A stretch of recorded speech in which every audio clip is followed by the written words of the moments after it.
ধরুন আপনি প্রতিদিন সকাল ৮টায় ঘুম থেকে ওঠেন। উঠে অফিস কিংবা কলেজে চলে যান। রুটিন মাফিক জীবন চালাচ্ছেন। হঠাৎ একদিন সকালে ঘুম ভাঙার পর দেখলেন সব কিছু থেমে গেছে।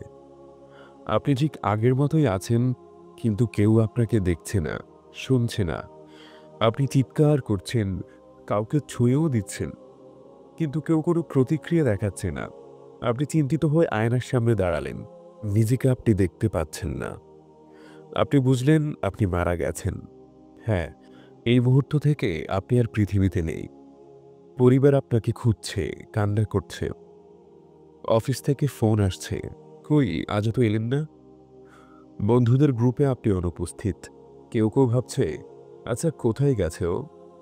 এই অবস্থায় আপনি সবার পাশে দাঁড়িয়ে দেখছেন, কারো কাছে কিছু বলতেও পারছেন না। অনবরত চোখের পানি পড়ছে, কিন্তু কেউ তা দেখতেও পাচ্ছে না। আপনি চিৎকার করে বলতে চাইছেন, আমি বাঁচতে চাই, আমাকে একটা সুযোগ দাও। একটাবার আম্মুকে জড়িয়ে ধরি, বাবার হাত চুপি চুপি ধরে বলি, বাবা, তোমার উপর কখনো রাগ করি নাই। বন্ধুদের বলতে চাইছেন, তোরা অনেক দামি, কিন্তু আমি তা বুঝিনি। নামাজে সেজদায় পড়ে কাঁদতে চাইছেন, হে আল্লাহ, আমি ফিরে যেতে চাই, আমাকে একটা সুযোগ দাও, আমি এবার সত্যিকারের মানুষ হব।